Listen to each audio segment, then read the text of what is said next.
오늘 이제 하나님의 말씀을 선포하겠습니다. 오늘 제목이 백마를 타고 오실 백마를 타고 오실 주님에 관한 말씀입니다. 오늘 이 성경 구절이 참으로 많이 이단들에게 있어서는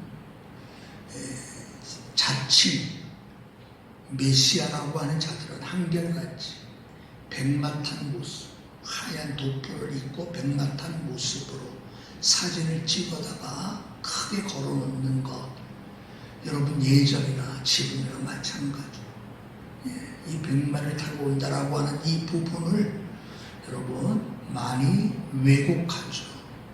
그래서 이단들이 가장 좋아하는 성경이 요한계시록입니다. 그러나 오늘 이 요한계시록에 있는 이 백마를 타고 오실 주님에 관한, 그분에 관한 말씀을 준비하게 된 이유는 이 백마를 타고 오실 이 분을 우리가 깊이 묵상하고 생각할수록 우리 안에는 새로운 도전이 시작되게 됩니다. 새로운 가능성이 열려지게 됩니다. 백마를 타고 오실 주님, 승리의 왕으로 이 땅에 오실 주님을 표현하는 거죠. 그렇다면 우리가 알다시피 요한은 밤모섬의 유배를 당하고 있는 겁니다. 그냥 지금은 AD 95년경, 그러니까 도미시안 황제, 그러니까 로마 황제 가운데 네로 황제하고 우리가 잘 알죠. 얼마나 포악한 왕이었는지. 네로 황제 시대에 기독교인들에 대한 박해가 엄청났었고요. 그에 못지않는 박해가 바로 도미시안 황제 때문입니다. 요한이 밤모섬에 끌려가게 됐어요. 전승에 따르면 사도 요한도 끓는 기름 가마솥에 던져졌었다라고도 알려지기도 합니다. 그 밤모섬에 유배당하고 있을 때 하나님께서는 이 요한을 통하여서 환상을 보게 하시죠. 요한계시록의 마지막 부분, 즉 오늘 우리가 읽었던 19장부터 마지막 22장까지가 요한계시록의 마지막 부분입니다. 다시 말해서 백마를 타고 오신 그분께서 결국은 이 땅의 모든 악과 이 땅의 모든 불의와 사탄과 모든 어둠의 세력을 다 물리치시고 완전한 승리를 가져오시는 바로 그분을 묘사하고 있는 거죠. 그렇다고 한다면 왜 하나님께서는 요한에게 이 환상을 보여주셨을까요? 단순히 미래에 대한 예측을 가능하도록 하신 것일까요? 주님의 재림이 임박했으니 준비하라. 주님의 때를 여러분 묘사하시기 위해서 이 환상을 보게 하셨을까요? 저는 한 주간 답답한 마음으로 묵상하면서 이 부분을 묵상했습니다. 왜 주님은 밤모섬에 유배당하여 고통과 또는 핍박 가운데 있었던 이 요한에게 이 부분을 왜 보여주셨을까? 그러면서 제가 하나님이 주신 은혜는 이것이었습니다. 우리 인간들이 가지고 있는 한계라고 하는 것들은 누구나 다 있습니다. 많은 사람들이 이 한계를 뛰어넘기 위해서 몸부림치고 발버둥칩니다. 신앙도 마찬가지. 믿음으로 살고 싶어 하지만 뜻대로 안 될 때가 너무나도 많습니다. 하나님을 기쁘시게 하고 하나님만을 사랑하겠다라고 마음을 먹고 신앙생활 하면서 어느덧 세상의 물결에 휩싸여져 점점 세속화되어져 가는 것은 아닌가 하는 한계들을 봉착하게 됩니다. 만약 핍박이 이 시대에도 일어난다면, 이 시대에도 말할 수 없는 초대교회 사도 요한이 이 요한계시록을 쓰는 이 시대처럼 핍박이 일어난다면, 과연 이 핍박, 이 두려움, 이 무서움의 이 한계를 과연 돌파할 수 있을까? 하나님께서 이 환상을 보게 하신 것은 결국은 인간이 뚫을 수 없는 한계,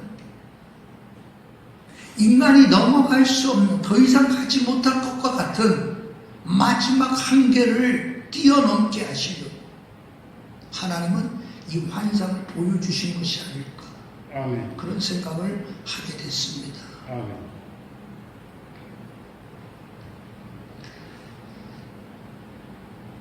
옛날에 실제로 있었던 일입니다. 높이뛰기 선수를 꿈꾸는 한 소년이 있었습니다. 근데 키가 너무 작아요. 153cm 정도니까 높이뛰기 선수 하면 다 키가 크잖아요. 키가 너무 작아. 그런데 이 어린 소년은 학교 육상팀 높이뛰기 선수가 되고 싶어서 문을 두드리지만 키가 너무 작다는 이유로 번번이 외면당하죠. 그때 이 소년이 하나님 앞에 기도하면서, 하나님, 저도 선수가 되게 해주십시오. 저도 높이뛰기 선수가 되고 싶습니다. 이제 그러는 가운데 이 소년이, 그 당시의 선수들은 재빨리 뛰어가서 그냥 앞으로 꽁충 발을 뛰어넘거나 아니면 옆으로 발을 뛰어넘는 방법으로 선수들이 그렇게 뛰어넘는데, 근데 이 친구가 시범으로 뛰어넘는 방법이 이상한 방법이에요. 등을 이용해서 뛰어넘는 거예요. 다른 사람들은 다 앞으로 꽁충 뛰어넘는데 이 친구는 그 발을 뛰어넘을 때 등을 이용해서 배가 하늘을 향하게 하면서 뛰어넘는 거예요. 그게 배면 뛰기거든요. 오늘날 우리가 육상 선수들, 높이뛰기 하는 선수들 보면, TV에서 보면 다 그렇게 뛰어넘죠. 예. 이 소년이 제일 처음 이 방법을 시도한 거예요. 왜? 자기 키의 한계는 153cm밖에 안 돼요. 다른 사람들처럼 뛰어넘어서는 안 되는 걸 알아요. 하나님이 주신 지혜 가운데 하나가 이렇게 한번 뛰어넘어 보자 하고 시도를 하는 거예요. 그러니 여러분, 당시에 많은 사람들이 조롱하죠. 야, 마치 배 위에, 어부가 배 위에 생선을 잡아다 놓으면 그 간판 위에 그 생선이 팔딱거리는 모양처럼 그렇게 뛴다고 조롱했어요. 그런데 이 친구의 실력이 무시 못하는 실력이 되는 거예요. 결국 미국 국가대표가 됩니다. 그래서 1968년 멕시코 올림픽에 출전을 해요. 그래서 그 당시 세계 신기록을 기록합니다. 2m 24cm. 여러분, 그 사람이 바로 누군가 하면 딕 포스번이라고 하는 사람. 키가 1m 53밖에 안 돼요.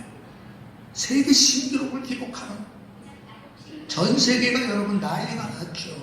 예. 그래서 여러분, 그 후부터 모든 선수들은 그 사람을 닮아 그 사람처럼 뛰기 시작합니다. 그게 오늘까지 이렇게 뛰는 거예요. 만약 이 딕 포스버리가 자기의 키의 한계 때문에 높이뛰기 선수를 포기했다면 어땠을까? 우리 모두에게는 누구나 다 한계가 있어요. 한계를 알아요. 그리고 내 한계가 이것밖에 안 된다라고 스스로 판단해버립니다. 이게 문제죠.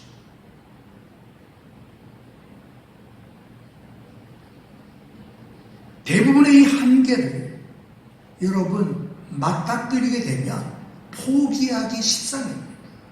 왜? 우리의 뇌는 변화하는 것을 싫어해요. 정신적으로 육체적으로 그냥 자연스럽게 변화를 추구하기보다는 일상적으로 왔던 대로 그냥 살게끔 하고 싶어 하는 거예요.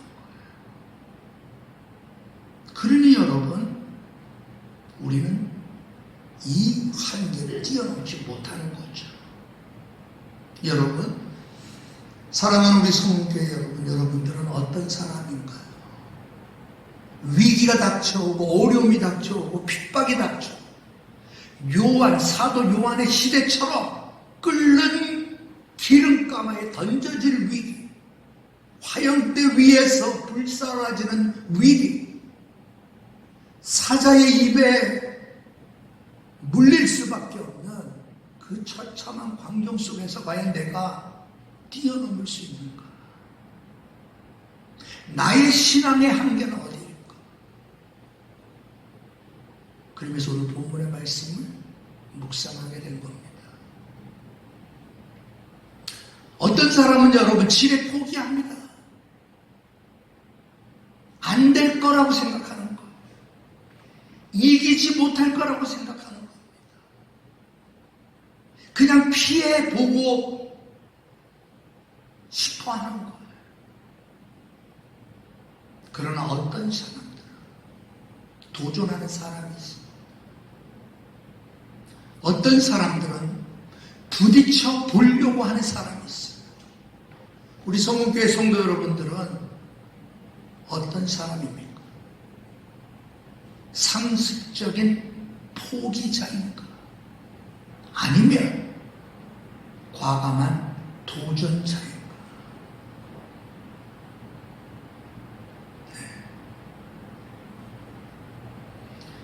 두려움의 재발견이라고 하는 로버트 마우어가 쓴 그런 책이 있습니다. 이 두려움이라고 하는 것은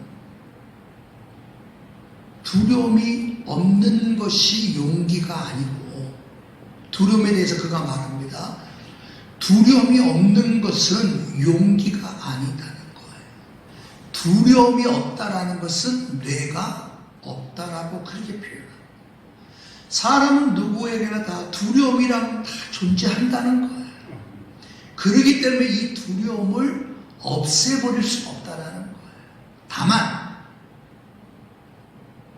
인정하고 받아들이며 부딪히는 거라는 거죠.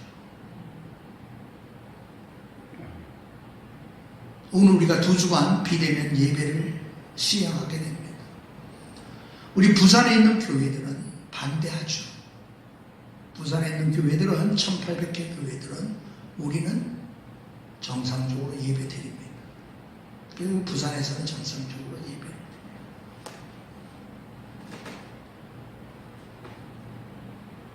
중요한 것은 여러분, 우리가 비대면 예배든지 아니면 대면 예배든지 간에 중요한 것은 우리가 지금 우리에게 맞닥뜨린 이 상황을 그냥 단순히 그냥 받아들이는, 수용하는 그런 마음의 자세로 도전하려고 하지 않는다. 여러분, 우리는 그냥 끌려다니는 인생밖에 될 수가 없다라는 겁니다. 여러분들이 지금 드리는 이 11시 예배가 여러분들이 정말 영과 진리로 정말 예배 드린다면 여러분들은 도전하는 자가 된다는 거예요. 아멘. 단순히 여러분 장소의 문제가 아니라 하나님이 나와 함께 하시며 백마를 타고 오실 그분이 나의 주님이시고 아멘.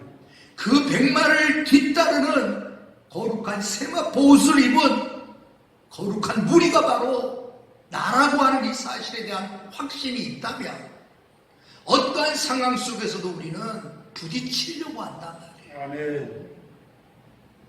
요한은 여러분 끓는 기름 가마 속에서 하나님은 그를 구원해 주셨지만 우리들은 여러분 그 기름 가마 곁에 가기 전에 이미 혹시 포기해 버리지 않을까. 네. 산더미처럼 쌓아진 그 장작더미 위에 기름이 부어지고 그리스도인 한 사람 한 사람이 그 위에서 불타 순교하는 그 장면에 내가 서서히 다가가게 된다면 과연 나는 어떻게 할까?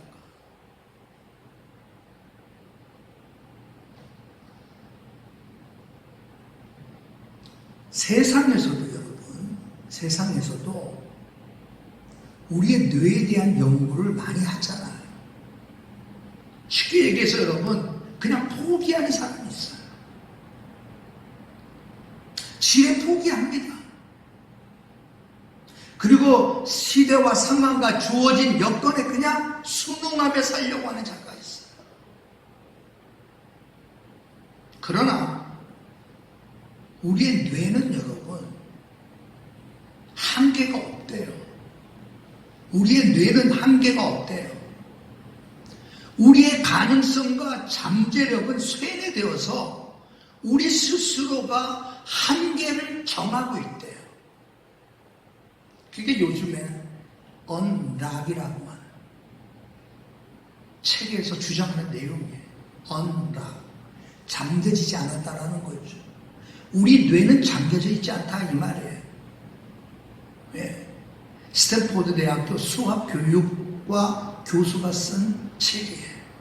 수십 년 동안 뇌과학자들과 함께 연구를 한 거래요. 거기서 주장하는 것은 이겁니다. 우리의 뇌에는 한계가 없다는 것을 깨닫는 것이 우리가 해야 할 가장 우선적인 일이라는 거죠. 뇌는 끊임없이 바뀌고 성장하지만 많은 사람들이 우리의 뇌는 고정되었다라고 생각하기 때문에 나는 바뀔 수가 없다라고 지레 판단한다는 거예요.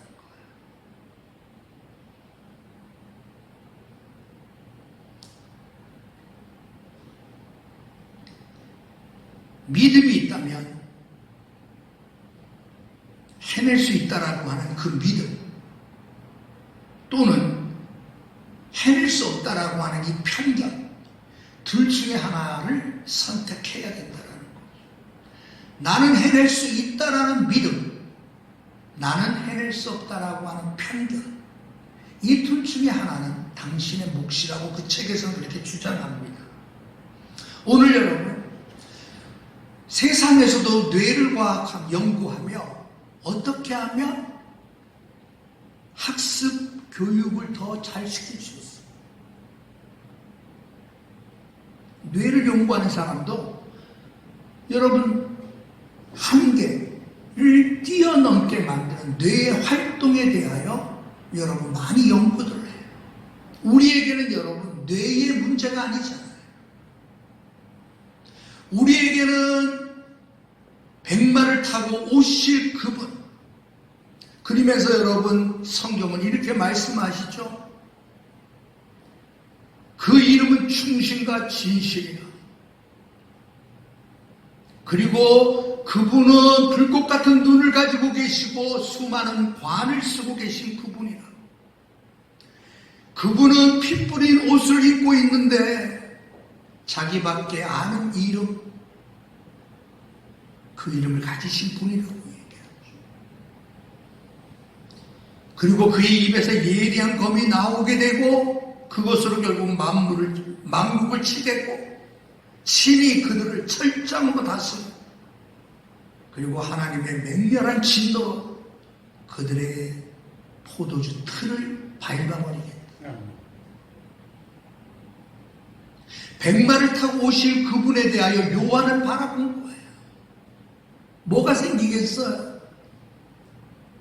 확신이 생기죠. 믿음이 생기죠. 그 어떠한 상황에서도 두려워하지 않아요. 절대자이신 하나님에 대한 믿음과 신뢰가 더해지겠죠. 왜 하나님께서는 백마를 타고 온 예수 그리스도를 보여주셨을까 하는 거예요.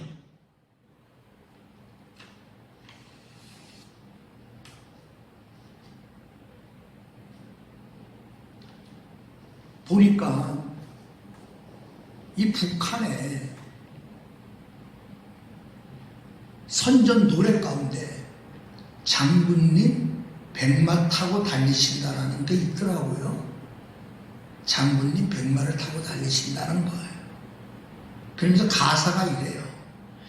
김정일이 백마를 타고 질풍같이 달리며 천만의 대군을 이끄니 산과 계곡이 절로 열리고 강물이 저절로 비켜난다. 그러면서 여러분 선전 노래를 신격화한 거죠. 백마를 탄 김정은 그분은 신이다 이 말이에요. 그러니 여러분 얼마 전에 백두산의 한겨울에 백마를 타고 여러분 그 아들 김정은이도 여러분 수십 명의 그 수혜원들과 함께 백마 타고 백두산 올라가는 사진 보셨죠? 아이고 그 추운 날에 그 백마가 무슨 잘못이 있다고 고생해. 무슨 뭐 카렌다 찍는 것도 아니고. 왜 그래? 그들에게는 신처럼 보이고 싶어. 오늘날 여러분 이단은 자신이 신이다라는 것을 보여주고 싶은 거예요. 사기치고 싶은 거. 북한 독재자들이 여러분 백마를 좋아하는 이유는 자기들이 신이라는 것을 여러분 보여주고 싶은 거. 여러분 우리 주님이 백마를 타고 오신다라고 하는 것은 승리의 왕으로 오신다는 거죠. 아멘. 승리의 전사로 이 땅에 오신다는 거예요. 그래서 여러분 18장에 보면 18장까지가 결국 음녀 바벨론, 큰 성 바벨론의 멸망이 나와요. 그래서 여러분 그때는 그 땅의 모든 거민들이 슬퍼하고 이를 갈고 통곡하게 될 거라는 거예요. 왜? 여러분 믿었던 그 세상, 그 웅장하고 화려하고 결코 무너질 것 같지 않는 그 바벨론이 무너진, 물론 여러분 로마를 비유한 표현이에요. 바벨론. 그 로마가 그 웅장하고 위대하고 그 완벽했던 그 제국이 무너질 거라는 거예요. 그러면서 여러분 백마 타고 온 그분이 그들과 여러분 싸우는 거죠. 검을 휘두르는 거예요. 공의의 검을 휘두르고 진실의 검을 휘두르고. 그래서 여러분 결국 그 대적자들이 흘린 그 피가 그분의 옷에 묻어 있는 거예요. 그래서 여기 표현이 그가 피 뿌린 옷을 입었는데 라는 표현을 쓴 겁니다. 대적자들을 하나님을 대적하고 이 세상의 모든 것이라면 하나님이 필요 없다라고, 하나님을 조롱하고 하나님을 무시하고 하나님을 하찮은 것으로 여겼던 자들을 그날이 되면 한 명이라도 예외 없이 그들을 다 처리할 거라는 거죠. 결국 요한에게 이 환상을 보여주시면서 그 당시 핍박받고 그 당시에 고통당하고 그 당시에 쫓겨다니고 그 당시에 모든 것을 다 잃어버리고 언제 우리 마을에 들이닥칠지 모르고 저 위쪽 마을은 지난번에 들이닥쳤다던데. 그래서 여러분 지하로 들어가 끝까지 신앙을 지키려고 했던 자들에게 이 환상을 통하여 그들을 위로해 주고 싶은 거예요. 아멘. 스스로 한계에 갇히지 말라. 우리에게는 하나님이 있지 않느냐. 아멘. 백마를 타고 다시 오실 그분을 바라봐. 아멘. 포기하지 말라. 위축되지 말라. 아멘. 두려워하지 말라. 아멘. 용기를 잃지 말라. 백마를 타고 오실 그분이 우리에게 계시다. 아멘.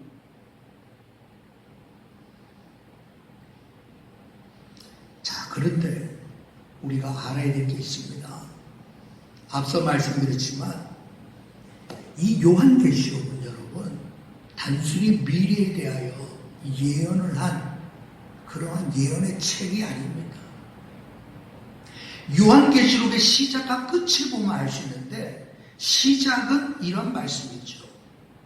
예언의 말씀을 지키는 자가 복이 있다라고 시작해요. 아멘. 요한계시록 22장 마지막 장에 또 똑같이 기록돼요.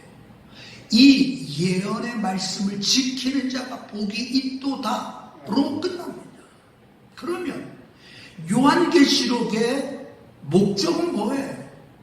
이 예언의 이 말씀을 지키는 자가 얼마나 복되다라고 하는 사실을 알려주고 싶은 거죠. 아멘. 환난과 핍박 가운데 있었던 성도들에게 여러분들은 복이 있는 사람들입니다. 여러분들은 말씀을 지키기 위하여 목숨까지 내놓을 준비가 되어져 있다. 그 귀한 믿음은 여러분들이 복 있는 사람임을 증명하고 있습니다. 아멘. 끝까지 견디십시오. 아멘. 이 복을 포기하지 마십시오. 아멘. 그래서 요한계시록이 기록된 거예요. 아멘.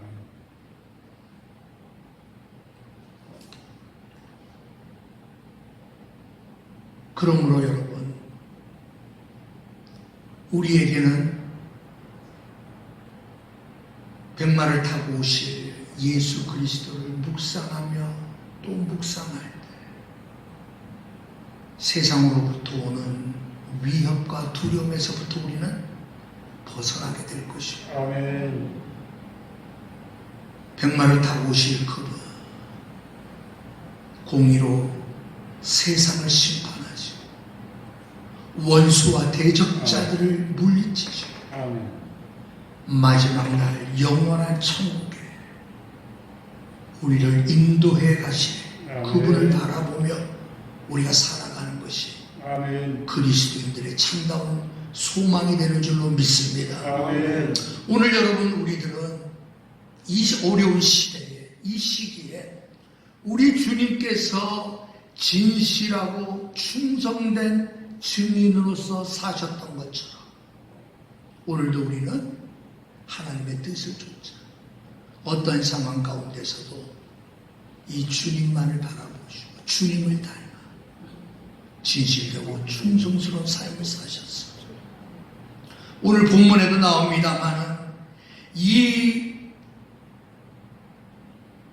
백마를 타고 오실 그분 뒤를 쫓는 사람들이 나오죠. 하늘에 있는 군대들이 희고 깨끗한 세마포 옷을 입고 백마를 타고 그를 따르더라. 우리 성문교회 성도 여러분들이 다 그런 자가 되길 주님의 이름으로 축원합니다. 아멘. 두려워 피하고 무서워 피하고 염려되어 피하는 자가 아니라 백마를 타고 주님 뒤를 따르는 그러한 존재가 되게 하여 주옵소서. 아멘. 이 믿음으로 이 한 주간도 승리하시고 마지막 최후 승리를 가져오실 주님을 바라보시고 믿음으로 설계하시는 여러분들 되시길 주님의 이름으로 축원합니다.